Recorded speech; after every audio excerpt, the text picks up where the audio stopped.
Okay, so I start over. Okay. Well, it's pretty straightforward what I said. The proteomics datasets composed by spectrum matches, peptide proteins, and some attributes. And then next complexity of a proteomics dataset is the relationship between proteins and peptides. It's a many-to-many relationship. So PSMs or peptides can be shared by different proteins. Proteins can have obviously several PSMs and peptides. And this leads to the task of the protein grouping. So to group proteins depending on the peptides they share and everything. So that's another complexity in the proteomics datasets. And then after the protein grouping, how to, if you do the protein grouping, how to count the proteins. Then how to aggregate multiple proteomics datasets having this complexity on each of them. We want to sometimes aggregate multiple pre-fractionation steps, but also to combine multiple analysis approaches, like using different databases for search the spectra, or using different analysis parameters or different softwares like different search engines that all of you know that gives you complementary results. But also it's very typical to want to combine technical or biological replicates. So you have several datasets coming from each of the replicates, and you want to compare to aggregate them all together. So the question is how to combine the list of proteins, peptides, and PSMs. So the answer is you have to reconstruct again the protein from the peptides in every aggregation step you do. So, and then if you do the protein grouping, you have to do the protein grouping in every aggregation step. Another feature we want to accomplish is the filtering of the proteomics datasets. So you want to apply filters over the attributes of these datasets, and then to focus or to explore subsets of these datasets.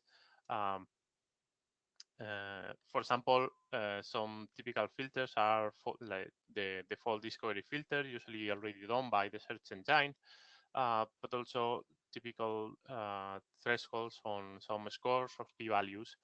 But then you can think on more proteomics-oriented filters, like filter by occurrence, meaning that you want to require a protein or a peptide to appear in more than X number of replicates, for a peptide to be detected X times in an experiment, or filtered by the number of peptides per protein. Or also you want to focus on just the peptides containing certain PTM. Also, you can think on filter peptides containing certain features that make them target for MRM assays. So you have all these filters that you can apply to proteomics datasets, and we want to accomplish that with this tool. And this tool, we wanted to be a tool dynamic and flexible, meaning that you can aggregate and deaggregate the dataset easily. You can apply multiple filters and remove them. And then you can compare different datasets as well as aggregations of datasets. And then the idea is to visualize any available proteomics feature of the datasets in different states. In the different states, meaning different states of aggregation. So that's why we have developed PACOM, the Proteomics Assay COMparator, that is a very flexible tool to compare and visualize proteomics datasets, arranges the datasets in a comparison tree that has 2 levels, and visualize and compares any valuable features of the proteome in multiple different charts. Then the user can switch between different levels of the comparison tree quickly and explore all these features in these different levels, and then also can apply these proteomics specific filters that I some of them I mentioned before. Where can you find it? Right now is the source code and also the download link is in GitHub in this address. And there is also a wiki page with a detailed description of the different steps of what you can do with the tool. And we are very happy because we just published this work on GPR this week, actually. So this is the overview of what you can do with PACOM. So having the input data as a search engine results or protein peptide list, you import these data sets with this module here. This is actually done by a new API that we also present in this publication, that is the Java MyAPI API.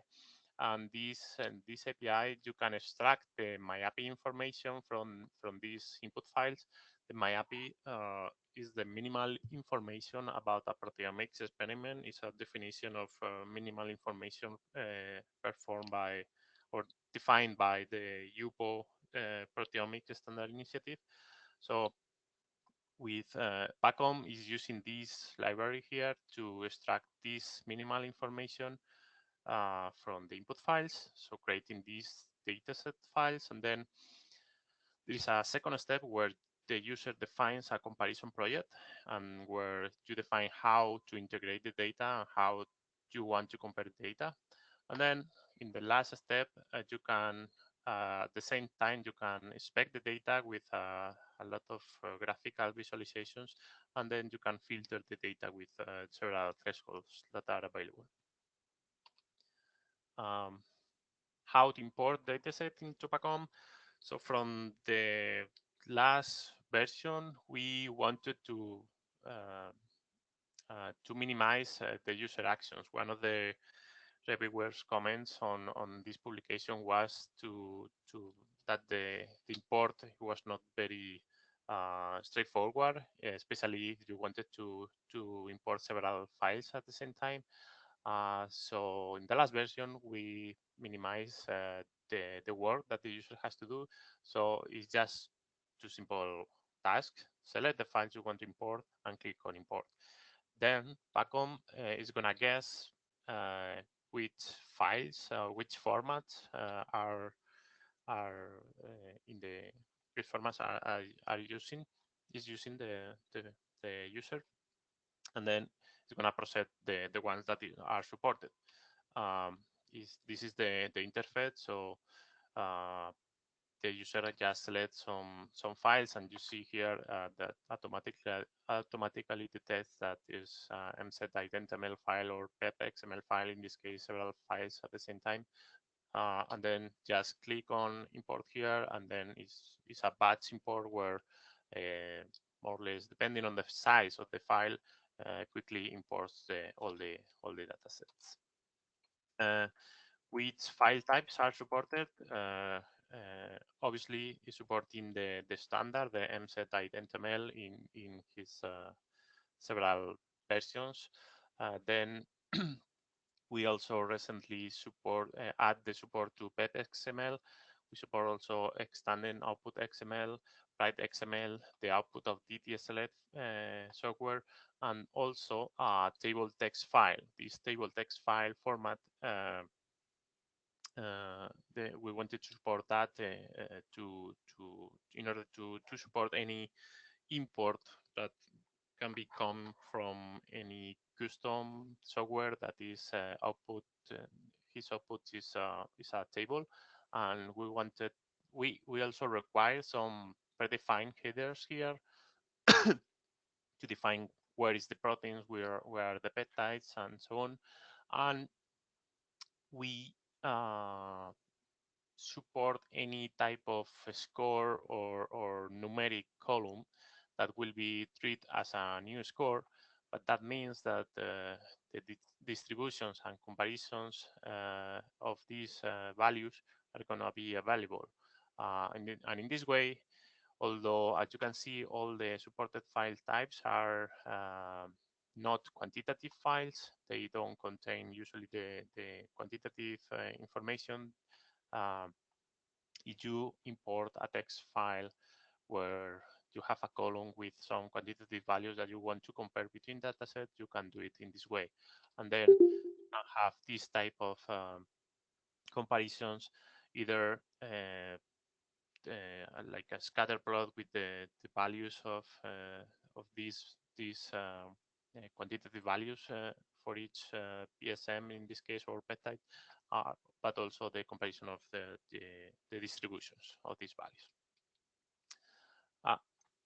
Sorry. Then the aggregation of proteins and peptides in the tree, in the comparison tree.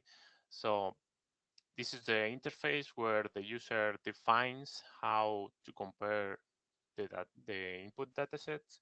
So here in the left, you will have your import datasets, and then in this comparison project tree here, the user will add the different datasets in different nodes in this tree, um, and then in each node of the tree, all the datasets, for example, replica 1 here is going to have 2 datasets here.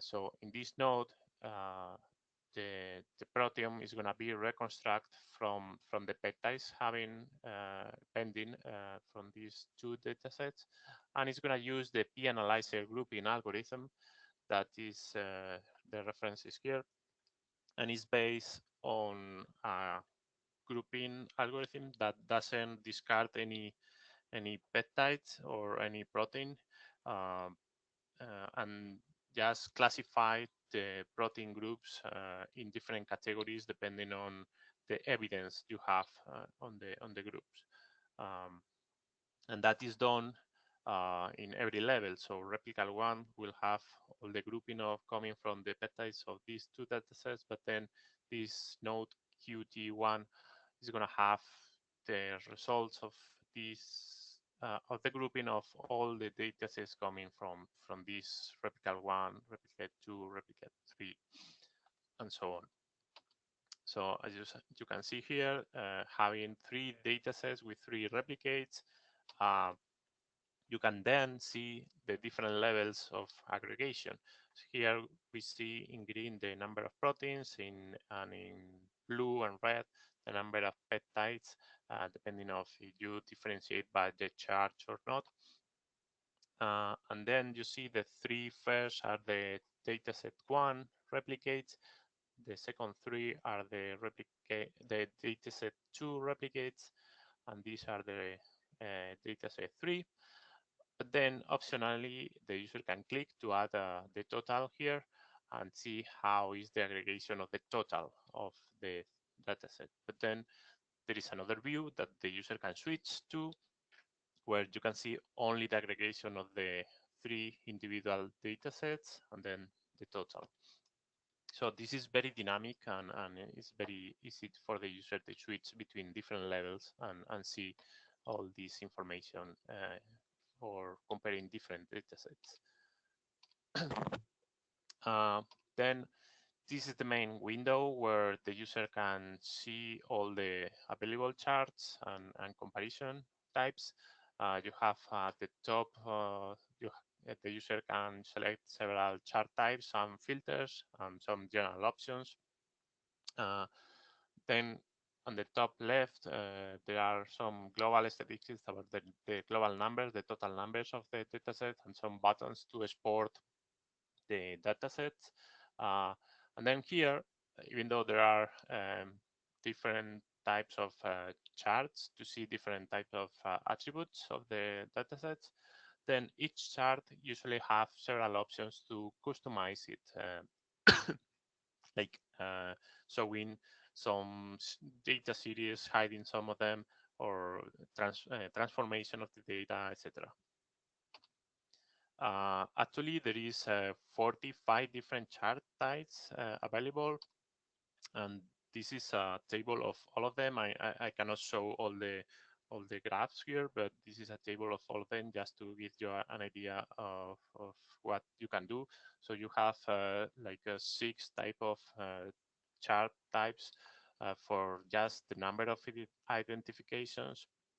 And here in the last column, you can see that each of them can have several types of charts, like the peptide number. You can see it by a bar chart, but also you can have a star bar chart or a pie chart. Then you can also see overlappings, peptide overlappings, protein overlappings. You can have also charts about the scores, comparing peptide scores or distribution, the same for proteins. Then protein features like protein group type distribution, or the protein, what we call the protein word cloud, number of exclusive proteins, protein repeatability, the protein coverage distribution, comparison, and so on. Also peptide features, different peptide features comparisons like miscleavages, mass distributions, length distribution, charge distribution, peptide mass error, retention time, etc. Also about the peptide modifications, there are different types of charts, and some of them are very customizable by the user. Some heat maps where the user can see, for example, a heat map representing if a given protein is detected or not in all datasets, and the same for peptides. Also, if the user define a fault discovery rate filter, there are some charts about that. There are other charts here dedicated for exploring the human genes and chromosomes coverage. Other about peptide counting and peptide counting ratios between data sets, and then some metadata. In this case, they are not charts, are some table that I didn't mention, but the import data sets can be import using an attached MS file, and with that MS file, like NGF or MZML, the user can also add some mass spectrometry metadata, uh, and then you can visualize some of the values of this metadata here. As I said, this is very interactive, and one example is when comparing protein groups, which is also something I want to highlight because it's not a task very easy to do. So for example, imagine you have two protein groups where you have a protein group A, which has protein 1, 2, and 3, and then you have a protein B with a protein 2, 3, 4, and 5. So when you have these two proteins in two different data sets, how do you consider that these proteins are the same or not? So when you want to, for example, make an overlapping, how do you consider that this protein is present in both or not, or is present in just one? So that is something that usually the softwares usually just get the representative protein of each of the groups, and then compare one single protein against one single protein, and that is straightforward. But this tool allows you to choose different options. And just to show you here, these options are here. Share all the proteins. So two protein groups are equal only if they share all the proteins. So in this case, protein group A and protein group B, they will not be the same protein. Um, or share the protein with more evidence. Imagine that the protein with more evidence is protein 2, then will be the same. It will be considered the same protein group. When I mention the protein with more evidence in the group, I mean the protein with a unique peptide, or if there are several ones with unique peptides, the protein with more peptides. No, I'm sorry for that, because there is no way that two proteins have unique peptides and being in the same group. But anyway, this is when sometimes the proteins share the same set of peptides and or or the protein group is more complicated and is not something subset, and so you have to choose the one with more peptides. Anyway, other option is share to consider the protein with the best protein in the group, considering a score that they might have, or just consider two protein groups the same when they share any of the proteins. So sometimes there is a big difference, sometimes there is no such big difference, but usually there is a difference between uh, some of these approaches, and you can easily see it with this tool. So these are the comparison of that you can do the overlapping of proteins with the 4 different options, and you can easily click on each option and obtain all these values about the overlapping between the different data sets here. In this case, 3 data sets, A, B, and C.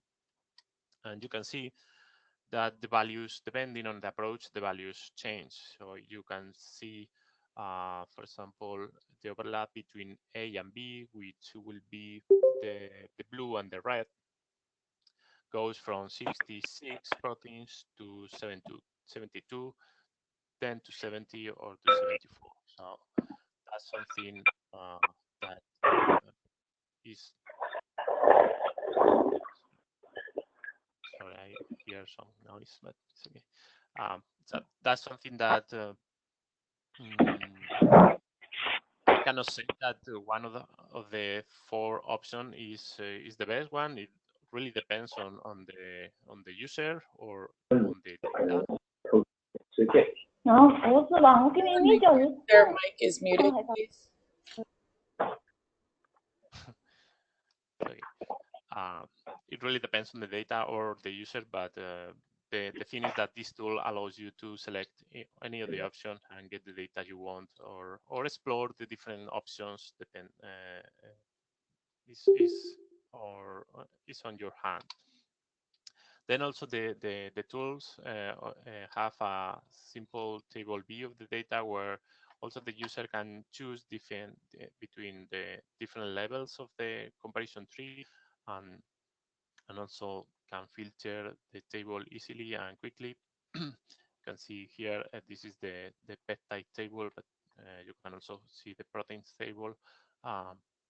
Is an option here for when you select the proteins, where you can select also to import UniProt information, and that will retrieve some information. Don't remember exactly right now which ones, apart from the protein sequence, and therefore it's calculating the protein coverage, but there is also other things like related to genes or things like that. Then the tool is also allowing to filter dataset. With these are the 9 different filters available, and this is the interface where you can select one of the tabs here and activate one of them. Then the datasets can be saved as filter. After applying one of more filters, the datasets can be saved, and then they will become available to be added to the new comparison tree. And this ability will uh, uh, allow you to compare filter versus not filtered datasets, which we think that is very useful also. These filters, I'm not gonna go through the details of all of them, but there are some custom score thresholds, fall discovery rate thresholds, minimum number of peptides per protein, minimum number of replicate detection, selection of peptides containing certain PTMs, user-defined list of peptides or proteins you want to focus on, minimum sequence length filter, or selection of peptides for MRM assays. Here is the button where the user has to click to after applying a filter, to click here, and then the datasets will be save as filter or created here, and then you can coming back to the tree comparison building. The user can add this filter dataset that will be tagged with this star here, and then you can add the regular ones from here, and then you will be able to compare the filter versus the non-filter ones.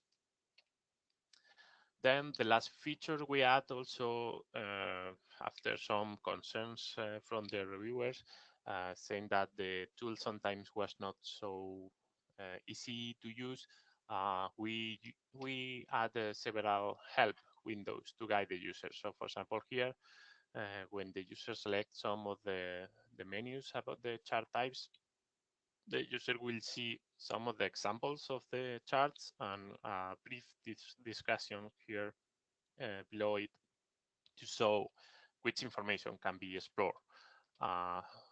Also, there is in most of the, I think in all the windows, there is a small here a small question button where the user can click, and then there is also some description of the things that the user can do in the window, and this is available in most of the dialogues of the tool. And in conclusion, PACOM, the Proteomics Assay COMparator, we designed this tool as a very flexible and intuitive tool that aggregates datasets in very quickly and without losing any information. It's not discarding subset of proteins with the protein grouping, as I showed you before. It can explore a great variety of features, and they can be compared on the fly. It's easy to maintain, well, because it's pretty well designed, and it's very easy to add new charts or new visualizations. So we are also open to suggestions from the users. It exports data to table like tabular separated values, private XML values, files, sorry, and is ideal for quality control purposes, where the user can explore the data sets and see easily when you suspect that something is wrong in your experiment. You can easily explore the features and see what is going on. We saw several examples in our publication for these purposes. And it's ideal when you want to aggregate multiple datasets using, for example, using various approaches in your experiment that you want to merge together. And it's ideal also to compare set of proteins with significant number of subpeptides, with a lot of subset proteins in both datasets. And as I show you, the protein grouping is automatically done in every level of the comparison tree, and you can select several ways to compare the number of proteins. With this, I just finished. So if you have any question, I will be happy to answer. Thank you very much.